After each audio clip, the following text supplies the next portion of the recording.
अमेरिकी राष्ट्रपति के आदेश के बाद फारस की खाड़ी से, पर्शियन गल्फ से लेकर गल्फ ऑफ ओमान तक आसमान से बारूद बरस रहा है। अमेरिका ने दावा किया कि उसने ईरान के खिलाफ सर्जिकल प्लान लागू कर दिया है, लेकिन ईरान ने कहा है कि अगर तुमने हमला जारी रखा और बूट्स ऑन ग्राउंड किया, अमेरिकी सैनिकों को ईरान की जमीन पर उतारा, तो बहरीन और कुवैत में घुसकर मारेंगे, कोई बचाने वाला नहीं होगा। अमेरिकी सेंट्रल कमांड के लड़ाकू विमानों ने ईरान के तटीय शहरों पर भयंकर एयर स्ट्राइक किया है। अमेरिका का सबसे बड़ा निशाना ईरान का रणनीतिक रूप से सबसे इंपॉर्टेंट बंदरगाह शहर बंदर अब्बास है। अमेरिका को लगता है कि वो इंफ्रास्ट्रक्चर को निशाना बनाकर, पुलों को तोड़कर, ट्रांसमिशन लाइन को काटकर ईरान को घुटनों पर ले आएगा, लेकिन वो भूल रहा है कि सामने ईरान है और ईरान की कमान IRGC के हाथ में है, जो इस जंग में अभी तक फ्रंट फुट पर खेलता आया है। ईरान ने साफ कर दिया है कि मुश्तबा के नेतृत्व में अपने बैलिस्टिक मिसाइल के जखीरे के आखिरी मिसाइल तक जंग लड़ने के लिए तैयार है, और अगर अमेरिका 20 साल तक लड़ाई लड़ना चाहता है तो हम 20 साल तक लड़ने के लिए तैयार है, और जरूरत पड़ी तो मिडिल ईस्ट में भी ईरान घुसेगा और घुसकर मारेगा, अमेरिकी बेसिस को निशाना बनाएगा। हिम्मत है, अमेरिका की औकात है तो रोक ले। यह ईरान का ऐलान। शुक्रवार की रात मिडिल ईस्ट का आसमान लाल हो गया, समंदर की लहरें बारूद की गंध से खौल गई। अमेरिकी राष्ट्रपति डोनाल्ड ट्रंप के एक सनकी आदेश पर पर्शियन गल्फ से लेकर गल्फ ऑफ ओमान तक सुपर पावर के लड़ाकू विमानों ने आग की बारिश कर दी। वॉशिंगटन ढिंडोरा पीट रहा है कि उसने ईरान को सर्जिकल स्ट्राइक से जख्म दिया है, लेकिन यह सिर्फ हवाई हमला नहीं है, यह उस महाविनाश का ट्रेलर है जो पूरे मिडिल ईस्ट से अमेरिकी वजूद का नामो निशान मिटा सकता है। अमेरिकी सेंट्रल कमांड के जेट्स ने कायरो की तरह ईरान के नागरिक ठिकानों और बुनियादी ढांचे पर मिसाइल बरसाई। अमेरिका का सबसे बड़ा और सबसे क्रूर टारगेट था ईरान का बैकबोन, यानी कि उसका रणनीतिक तटीय शहर बंदर अब्बास। दावा है अमेरिका ने यहां एक साथ 10 से ज्यादा टारगेट्स को अटैक किया है और तकरीबन 400 से 500 बम बरसाए, लेकिन ईरान के हौसले मिसाइलों से टूटने वाले नहीं है, यह अमेरिका जानता है, जिसके बाद IRGC का गुस्सा 7वें आसमान पर है। अमेरिका ने अपनी बर्बादी का जो नया चैप्टर शुरू किया है, उसने ईरान में कहां कहां आग लगाने की हिमाकत की है, वो भी आपको बताते हैं। यूएस के प्रहार में कौन कौन से टारगेट रहे हैं, आइए नजर डालते हैं। टारगेट नंबर 1 बंदर अब्बास, बहुत इंपॉर्टेंट लोकेशन है, नाम याद रखिएगा। बंदर अब्बास में 10 से अधिक रणनीतिक ठिकानों पर और 5 प्रमुख पुलों पर लगातार बमबारी हुई है। टारगेट नंबर 2 किश द्वीप, मुख्य पावर स्टेशन है, पावर ग्रिड है, जिसको निशाना बनाया गया है, भारी तबाही का दावा किया गया है। टारगेट नंबर 3 ईरान के शहर, मुख्य एयरपोर्ट, रनवे पर भीषण strike. Target number 4 Chabahar port, Chabahar वही पोर्ट है, याद रखिए, जहां पर इंडिया का बहुत बड़ा निवेश है, भारत का बहुत बड़ा निवेश है। चाबहार बंदरगाह को भारत की मदद से तैयार किया गया है, लेकिन सामरिक रूप से बहुत इंपॉर्टेंट है। यहां एयर ट्रैफिक कंट्रोल टावर को ध्वस्त कर दिया गया हमले में। अमेरिका भारत के रिश्ते की भी परवाह नहीं की, यह बात भी आप जान लीजिए। टारगेट नंबर 5 बुशहर, ईरान के सबसे बड़े एयरबेस, नेवल बेस, और बुशहर में रिएक्टर भी है, परमाणु रिएक्टर, जहां से लगभग 800 से 900 मेगावाट बिजली बनाता है ईरान। वहां पर भी हमला हुआ और वो रिएक्टर पूरी तरीके से काम करना बंद कर चुका है। इसके अलावा केश द्वीप में बिजली के मेगा सब स्टेशन पर मिसाइलें दागी गई हैं। अमेरिका को लग रहा है कि वो ईरान के इंफ्रास्ट्रक्चर को तबाह करके ईरान को दशकों पीछे धकेल देगा और उसके बाद वो ईरान को कंट्रोल कर लेगा, लेकिन वो ये भूल रहा है कि ईरान दशकों से अमेरिकी प्रतिबंधों की छाती पर मूंग दलता आया है। अमेरिकी हमलों से नुकसान जरूर हुआ है। दक्षिण ईरान के होर्मुजगान प्रांत में 5 पुलों को निशाना बनाया गया, इसमें कहोरस्तान ब्रिज पूरी तरीके से तबाह हो गया है, जो बंदर अब्बास को लार और शिराज शहर से जोड़ता था। खमीर काउंटी में मौजूद गरिवे ब्रिज का एक बड़ा हिस्सा मलबे में तब्दील हो चुका है। कलाम ताली पुल को भी उड़ा दिया गया है। इसके अलावा अमेरिका ने उन पुलों को भी नहीं छोड़ा जो अभी अंडर कंस्ट्रक्शन थे। तस्वीरें आप देख लीजिए, जैसे कि बंदर खमीर केशर रोड का ब्रिज, बुशहर और बंदर अब्बास के बीच औद्योगिक क्षेत्र में ट्रांसमिशन ग्रिड फेल होने की वजह से कई शहरों में ब्लैकआउट है। कोनारक में भी अंधेरा छाया हुआ है, यह भी जानकारी मिल रही है। तो बेसिक इंफ्रास्ट्रक्चर जो ईरान ने इतनी मुश्किल से तैयार की, वो भी सैंक्शन में रहते हुए, और इस इंफ्रास्ट्रक्चर को बनाने में ईरान की मदद की थी चाइना ने, इंडिया ने, कि किसी तरह से ईरान का सर्वाइवल बना रहे, लेकिन अमेरिका इस इंफ्रास्ट्रक्चर को तबाह कर रहा है। अब देखिए कहां कहां पर पुलों की तबाही की है। कहोरस्तान ब्रिज में रूट 76 में बंदर अब्बास लार शिराज मार्ग पूरी तरीके से इस वक्त बंद है। गरिवे ब्रिज में बंदर अब्बास तक पहुंचने वाला वैकल्पिक मार्ग भी ध्वस्त कर दिया गया है। कलाम ताली पुल पर लार से बंदर अब्बास लौटने का रास्ता इस वक्त कटा हुआ है। जो अंडर कंस्ट्रक्शन है बंदर खमीर केशर रोड पर बन रहा पुल मलबे में तब्दील कर दिया गया है। मारो ब्रिज मारो गांव के पास एक छोटा सा पुल था जिससे स्थानीय संपर्क कट गया है। बुशहर में कई घंटों से अंधेरा छाया हुआ है। बंदर अब्बास और बंदर खमीर हाईवे, ट्रांसमिशन ग्रिड और औद्योगिक बिजली स्टेशन ठप है। क्रिश द्वीप और कोनारक में बिजली सप्लाई पूरी तरह कट चुका है और रडार स्टेशन बैकअप जनरेटर पर यह डिपेंड कर रहा है।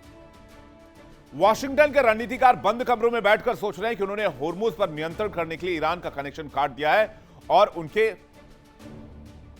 बेसिक इंफ्रास्ट्रक्चर को तबाह कर दिया है। अमेरिकी फौज का असली मकसद बंदर अब्बास बंदरगाह को मध्य ईरान से पूरी तरह काटना है ताकि देश के आंतरिक हिस्सों में जरूरी सामान, कच्चे माल और आयातित वस्तुओं की भारी किल्लत हो जाए। अमेरिका ने बंदर अब्बास रेलवे स्टेशन को भी निशाना बनाया जो सीधे शाहिद रजई बंदरगाह से जुड़ा हुआ है। यही वो रेलवे स्टेशन है जहां से समुद्र के रास्ते आने वाले भारी हथियार, कच्चे तेल के टैंक, सैन्य वाहन, अंतर्राष्ट्रीय कार्गो ट्रेन पर लादकर बल्ख, इस्फहान और तेहरान भेजे जाते हैं। अमेरिका का मानना है कि इससे तटीय सैन्य ठिकानों तक रसद भेजना मुश्किल हो जाएगा और ईरानी सेना कमजोर पड़ जाएगी। लेकिन ईरान की सैन्य ताकत सिर्फ इन रास्तों की मोहताज नहीं है। ईरान का डिफेंस सिस्टम अभेद्य है और अमेरिका का यह आकलन बिल्कुल खोखला नजर आता है। यूएस चक्रव्यूह वर्सेस ईरान का लॉजिस्टिक्स, सप्लाई चेन पर अटैक। 3070 में ग्राफिक्स आपको दिखाते हैं शाहिद रजई बंदरगाह और बंदर Abbas railway station, railway network पर असर। बक्फ रेलवे स्टेशन के जरिए इस्फहान और तेहरान से जुड़ा हुआ था जिसको काटा गया है। सैन्य रसद पर असर हो रहा है। तटीय सैन्य ठिकानों पर आपूर्ति रोकने का प्लान है।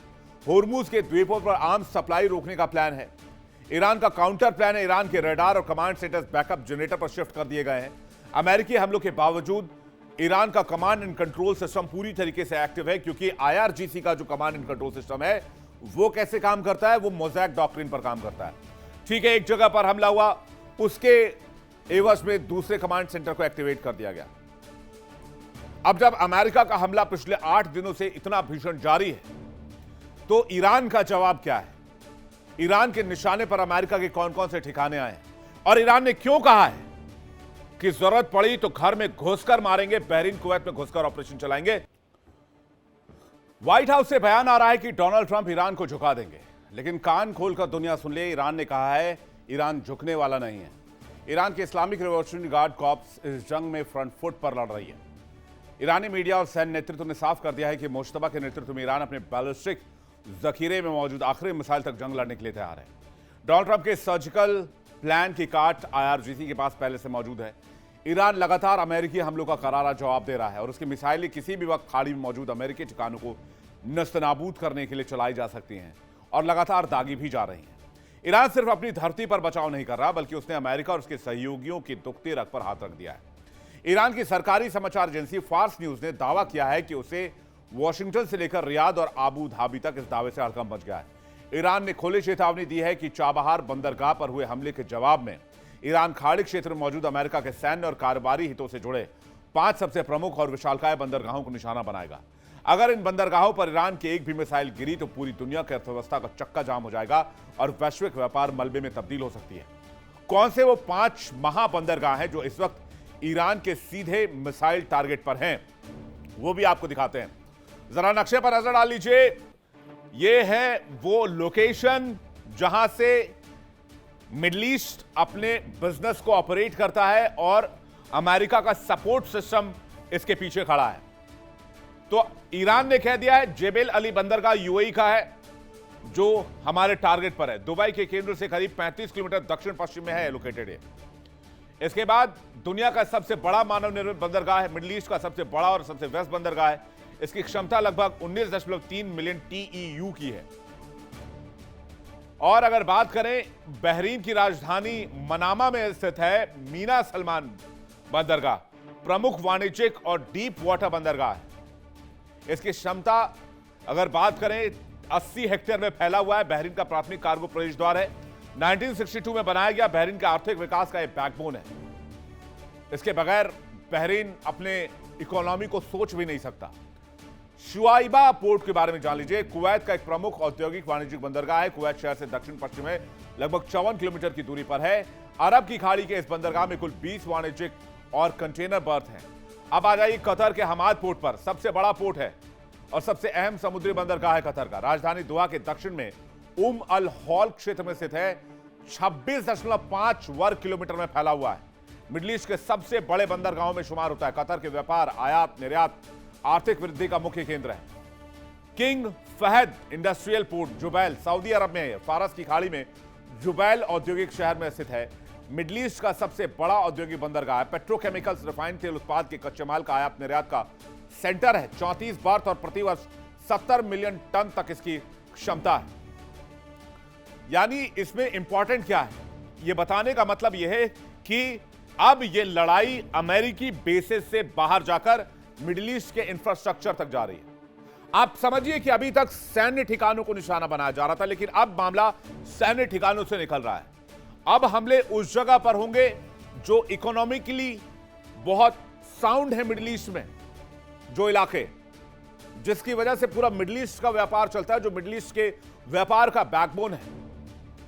तो हमला सिर्फ बेसिस तक सीमित नहीं रह गया है, अब बंदरगाह तक बढ़ा, क्योंकि अमेरिका ने पहले यह हमले शुरू किए कि हम ईरान के इंफ्रास्ट्रक्चर को खत्म कर देंगे। ईरान ने कहा तो हम मिडिल ईस्ट के इंफ्रास्ट्रक्चर को खत्म कर देंगे, और इसलिए ईरान ने अब तक की सबसे बड़ी और खौफनाक चेतावनी दे दी। ईरानी सांसद अहमद बख्शायेश अर्दस्तानी ने सीधे तौर पर अमेरिका को ललकारते हुए कहा है कि अगर अमेरिका ने ईरान की सरजमी पर पैर रखने की हिमाकत की, अगर अमेरिका ने कोई भी जमीनी हमला किया, तो ईरान की खूंखार और अनुशासित फौज खाड़ी देशों की सीमाएं भूल जाएगी। वो लक्ष्मण रेखा पार करने के लिए तैयार है। ईरान सीधे कुवैत और बहरीन में घुसकर मारेगा और वहां मौजूद अमेरिकी सैन्य ठिकानों का नामो निशान मिटा देगा। ईरान की सेना किन रास्तों से कैसे कुवैत और बहरीन में एंट्री कर सकती है और कैसे वो अमेरिकी ठिकानों को मलबे में ढेर कर सकती है, इस पूरी रणनीति को समझने की जरूरत है। आइए जरा नजर डालते हैं। आप देखिए, ये हमने नक्शा आपके सामने रखा है। मीना सलमान जो यूएस नेवल सपोर्ट है, एक्टिविटी है बहरीन में, सपोर्ट एक्टिविटी जहां से होती है, ये वो इलाका है। अब ऊपर आप देख रहे हैं, यहां है ईरान, यहां आप देख रहे हैं कुवैत, ये इराक के दक्षिणी गलियारे हैं, यहां पर है बहरीन। तो पर्शियन गल्फ पार करके ईरान इस तरफ से, जो रेड लाइन आप देख रहे हैं, इस तरफ से डायरेक्ट अटैक पर वो आ सकता है। रूट क्या होगा? कुवैत में एंट्री का रूट शट अल अरब और बसरा रूट, शट अल अरब और बसरा रूट इराक के दक्षिणी गलियारे के रास्ते, कुवैत के उत्तरी बॉर्डर पर धावा बोल सकता है ईरान। कुवैत में एंट्री रूट्स देखिए, पर्शियन गल्फ नौसैनिक बेड़े के जरिए सीधा कुवैत के तटीय इलाकों पर कब्जा। बहरीन में घुसपैठ का रास्ता साफ, समुद्री मार्ग और द्वीप नेटवर्क यहीं से कंट्रोल किए जाएंगे। ईरानी नौसेना और आरजीसी के स्पीड बोट्स यहां अटैक करने की प्लानिंग कर रहे हैं। बहरीन के नौसैनिक बेस मीना सलमान को भी घेर सकते हैं। लास्ट टारगेट कुवैत, बहरीन में मौजूद यूएस सैन्य अड्डों को पूरी तरीके से नेस्तनाबूद करना। तो देखा आपने कि सुपर पावर कहलाने वाला अमेरिका इस वक्त कितनी बड़ी मुसीबत में फंसता जा रहा है। डोनाल्ड ट्रंप ने ईरान के तटीय इलाकों पर बमबारी करके जिस जंग की शुरुआत कर दी है, डोनाल्ड ट्रंप ने ईरानी इंफ्रास्ट्रक्चर पर हाथ रख के जिस जंग की शुरुआत की है, इस जंग का अंत अब अमेरिका के हाथ में नहीं।